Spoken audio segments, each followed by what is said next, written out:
Hello champions, welcome back to optimistic Jeet channel. तो आज का हमारा टॉपिक ऑफ द डे में हमारा टॉपिक है यूएनएससी 1267 कमेटी, यूएनएससी 1267 समिति। तो यूएनएससी की ये कमेटी होती है, आपको पता होगा यूएनएससी मतलब यूनाइटेड नेशन सिक्योरिटी काउंसिल, संयुक्त राष्ट्र सुरक्षा परिषद की ये कमेटी है, ये समिति है। और अभी हाल फिलहाल ये खबरों में रही। तो सबसे पहले तो हम ये जान लेते हैं कि ये कमेटी है क्या, ये समिति क्या है। तो देखिए, ये जो समिति है ये बनी थी, जो ये यूएनएससी 1267 कमेटी है, ये बनी थी 1999 में। ठीक है, 1999 में कमेटी बनी थी और इसमें कुछ अमेंडमेंट किए गए, कुछ चेंजेस किए गए, कुछ चीज़ें ऐड की गई 2011 और 2015 में। ठीक है, ये 1999 में बनी थी पहली बार। इसको अपडेट किया गया था 2011 एंड 2015 में, और इसको ज़्यादा मजबूत किया गया, इसको ज़्यादा स्ट्रेंथेंड किया गया 1911 के अटैक्स के बाद। जो अमेरिका में अटैक्स हुए थे 9 सितंबर को, आपको याद होगा, उसके बाद से इनको ज़्यादा इस कमेटी को मजबूती दी गई। ठीक है, और इसे जो है हम दैश एंड अलकायदा सैंक्शंस कमेटी के नाम से भी जानते हैं। ठीक है, दैश और अलकायदा प्रतिबंध समिति के नाम से भी हम इसको जानते हैं।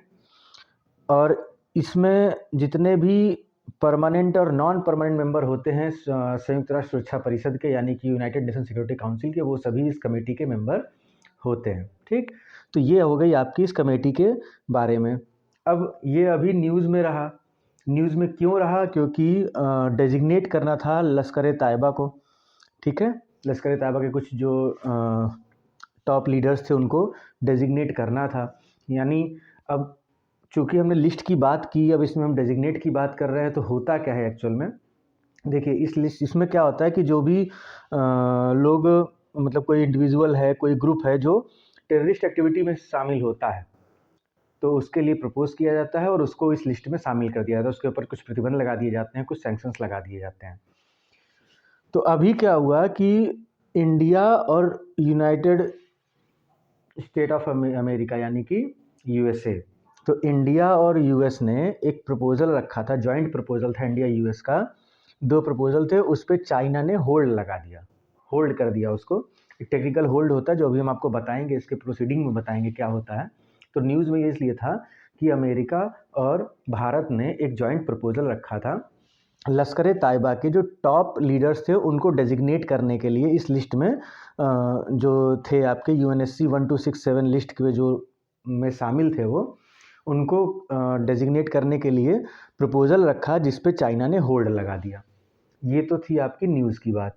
अब हुआ क्या एक्चुअल में, ये जो लिस्ट है ये ग्लोबल लिस्ट है, और आपको बता दें कि ये जो यूएनएससी 1267 लिस्ट है ये मैक्सिमम पाकिस्तानी जो हैं वो जो है इसमें ज़्यादा शामिल हैं। ठीक है, अब इसके हम लिस्टिंग की प्रोसीडिंग देखते हैं, उसके बाद हम समझ पाएंगे कि चाइना ने होल्ड लगाया क्या होता है इसका मतलब। ठीक, तो प्रोसीडिंग इसकी है कि any member can submit proposal for listing an individual group entity. ठीक, जो भी यूएनएससी के मेंबर हैं, चाहे वो परमानेंट हो चाहे वो नॉन परमानेंट हो, तो यूएनएससी के मेंबर जो है प्रपोजल सबमिट कर सकते हैं कि भाई हम इसको इस लिस्ट में शामिल करना चाहते हैं, या कुछ भी चीज़ें हैं, तो वो कोई भी मेंबर ला सकता है। उसके लिए ऐसा कोई ज़रूरी नहीं होता कि कोई परमानेंट मेंबर ही लाए या नॉन परमानेंट मेंबर लाए।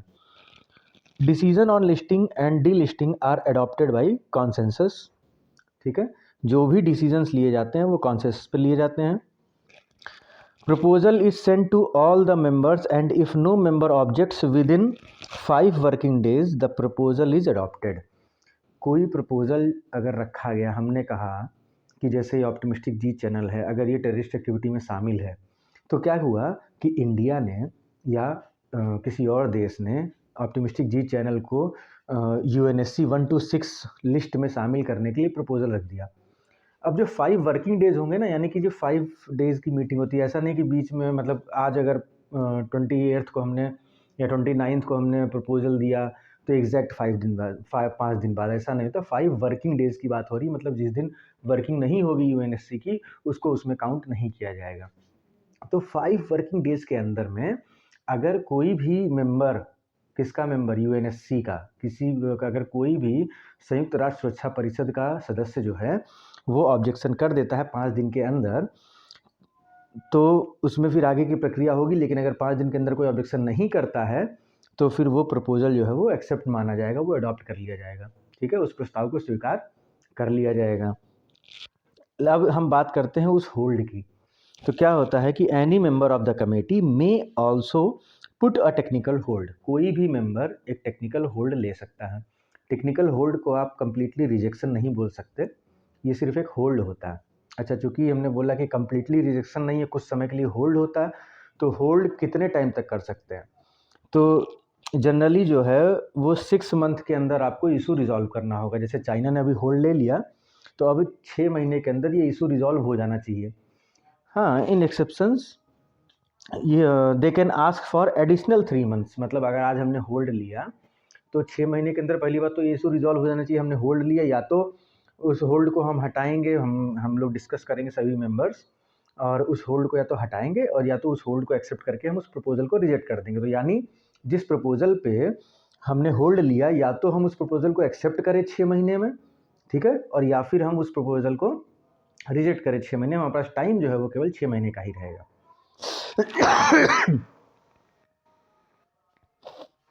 एडिशनल 3 मंथ के लिए हम उसमें टाइम और ले सकते हैं अगर इशू रिजॉल्व नहीं होता है 6 महीने में, लेकिन इससे ज़्यादा टाइम नहीं मिलेगा। 9 महीने के अंदर अगर आपने इशू नहीं रिजॉल्व किया, अगर आपने जो भी समस्या है उसको क्लियर नहीं किया, तो फिर आपको या तो प्रपोजल को एक्सेप्ट कर लेना होगा या तो प्रपोजल को रिजेक्ट कर लेना होगा। तो यही टेक्निकल होल्ड जो है वो चाइना ने अभी लगाया इस चीज़ में। ठीक है, तो क्या हुआ था, जो अलकायदा और ISIS के टेररिस्ट हैं, एफिलिएटेड हैं UNSC 1267 लिस्ट से, तो उनको डेजिग्नेट करना था, जिसके लिए प्रपोजल लाया था इंडिया और US, और उस पर चाइना ने लगा दिया टेक्निकल होल्ड। तो ये था आज का हमारा करंट अफेयर का टॉपिक, और ऐसे ही हम सीरीज़ आगे लाते रहेंगे। जुड़े रहिएगा चैनल से। छोटे छोटे 5 से 10 मिनट की वीडियो के सेगमेंट में आपको एक एक टॉपिक हम ऐसे ही बारीकी के साथ तैयार करवाते रहेंगे, जो कि आपकी UPSC और किसी भी स्टेट पीसी एग्ज़ाम के लिए बहुत ज़्यादा इंपॉर्टेंट होंगे। अगर ये सीरीज़ आप आगे देखना चाहते हैं तो चैनल को सब्सक्राइब करके बेल आइकन दबा दीजिएगा, और मिलते हैं आपसे नेक्स्ट वीडियो में। और भी हमारी जो वीडियोज़ हैं, जो और मंथली करंट अफेयर्स की और जनरल स्टडीज़ की अपलोड हो रही हैं, उनको भी आप लोग देखते रहिए। जो भी वीडियो पसंद है उसको लाइक ज़रूर करिएगा, और किसी भी सजेशन के लिए कमेंट बॉक्स आपके लिए ओपन है, आप तुरंत उसको सजेस्ट करें और हम उस सजेशन को आपके अप्लाई ज़रूर करेंगे। Thank you so much for watching the video. मिलते हैं।